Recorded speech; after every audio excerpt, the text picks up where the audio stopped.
La Saxo est quasiment prête. J'en reviens pas au bout d'un an de pouvoir dire ça, franchement ça fait vraiment plaisir. J'en ai vraiment bavé. Là je crois que je me rends pas compte de tout ce que j'ai pu réaliser en un an pour vraiment aboutir ce projet. Le but de cette vidéo ça va être de tester la Saxo du coup en conditions un petit peu réelles. Ce sera un peu différent qu'à Aromanche parce que là je vais vraiment tout embarquer. Je vais embarquer la batterie, le PC, tout ça vraiment pour essayer de simuler un petit peu cette autonomie que je vais devoir prendre pendant le road trip. Et du coup comme premier test je vais l'emmener en Bretagne, du côté de la côte de Granit Rose. Je sais pas si ça parle à certains d'entre vous. Je me dis que ça peut être une bonne entrée en matière. Puis bon, on va voir ce que ça donne. Donc on a vraiment tout le matos là, tout est emballé. Il n'y a plus qu'à essayer et puis bah, let's go. Ah et oui, et je me trimballe aussi, voilà. Donc la bête de stabilisateur. Franchement, bah c'est parti. Bah ça y est, on y est. Je vais aller faire un petit peu d'essence, histoire de voir la consommation moyenne. Parce qu'avec la tente de toit, je pense qu'on va atteindre les 7-8 litres au 100. On va voir.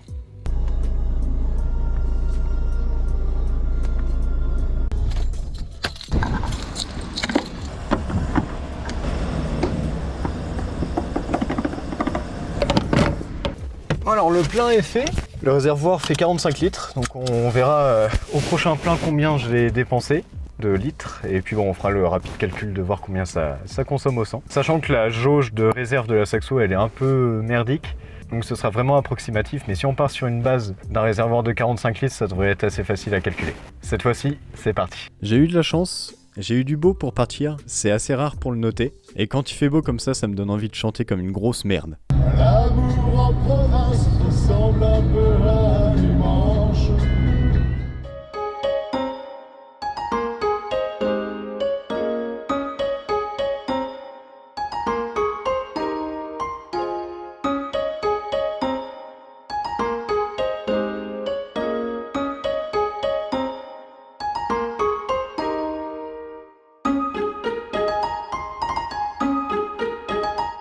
Ben on vient d'arriver, je pense que j'aurais plus besoin de ça pendant mon séjour. Est-ce que les conditions climatiques sont bonnes en Bretagne? En vrai ça va, je m'attendais à pire. Du coup on va partir pour une petite rando et puis on va voir ce que ça donne. Ça a l'air magnifique en tout cas.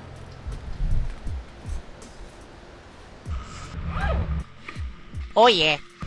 Une fois mes chaussures enfilées et mon pantalon bien remonté, j'ai pu partir à la découverte de ce petit coin vraiment sympa. J'ai des souvenirs de quand j'étais gosse, quand j'y allais avec mes parents, et franchement les paysages sont sublimes. Il y a vraiment tout ce qu'il faut pour plaire. Par contre j'ai eu un vent mais d'enculé. À certains endroits j'avais du mal à avancer tellement le vent me poussait vers la mer, c'était impressionnant. J'en ai profité pour faire un petit peu d'escalade et explorer la presqu'île qu'il y a sur la plage. La vue là-bas est vraiment saisissante. Ça doit être encore plus joli quand il fait beau.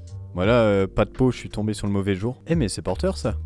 Et une fois que j'ai fait un rapide tour de la presqu'île, je me suis mis en route pour le chemin du retour, parce que j'avais rien mangé le matin et je commençais vraiment à avoir la dalle. Du coup, petit retour à la Saxo.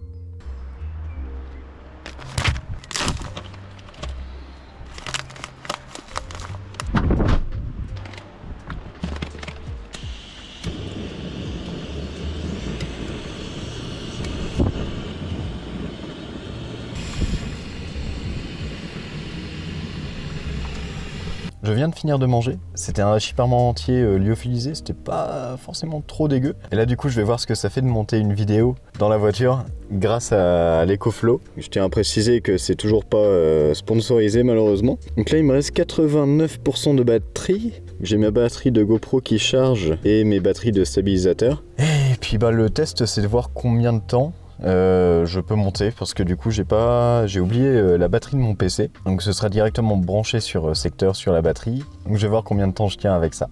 L'application affiche 5h21, il est 13h57. Je pense qu'on a le temps pour essayer tout ça. De toute façon je vais pas monter jusqu'à 19h, c'est mort. Il faudra que je monte le campement avant, donc au moins ça pourra donner un ordre d'idée.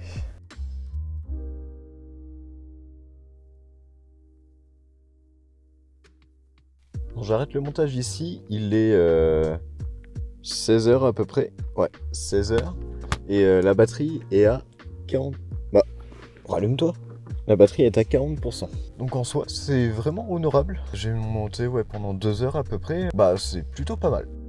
Après cet après-midi, il a fallu que je trouve un endroit pour camper. C'était pas chose facile parce qu'avec les conditions météo, c'était pas safe partout. Donc j'ai fait pas mal de routes quand même pour trouver le bon spot. Bon, on vient d'arriver à Fort-la-Latte. Je vais monter le campement vite fait, je vais bouffer en vitesse et je vais aller me coucher parce que je suis crevé de la journée. Et on se retrouve demain, du coup, pour des petits plans du fort. Je pense que ça peut être pas mal. Avec le vent qu'il y a, ça m'étonnerait que je puisse faire des plans en drone, mais rien que des plans au stabilisateur, ça peut être très cool. Je vous dis à demain. Et hop! Bonne nuit. En fait, non!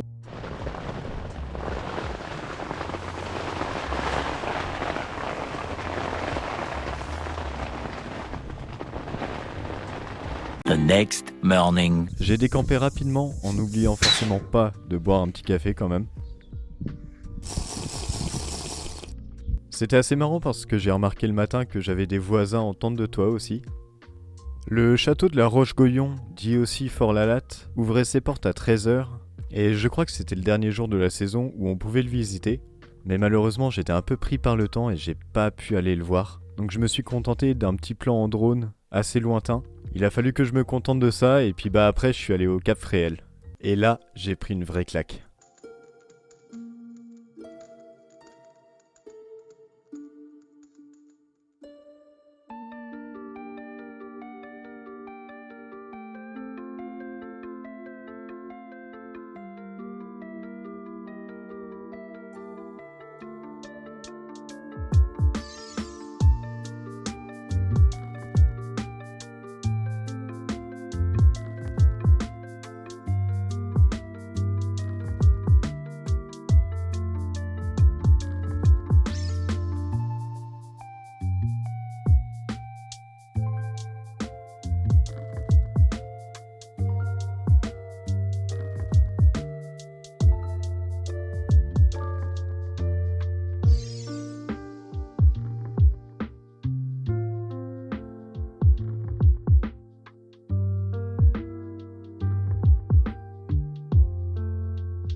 Et ça y est, on y est. C'est la fin du week-end. Franchement, ça fait super plaisir de pouvoir essayer le matos dans des bonnes conditions. Bon, j'ai eu un peu de flotte et du vent, mais je vais en retrouver ailleurs, donc c'est pas plus mal finalement. Et puis voilà, on se quitte ici. Moi, je vais rentrer sur Bayeux, histoire de monter la vidéo.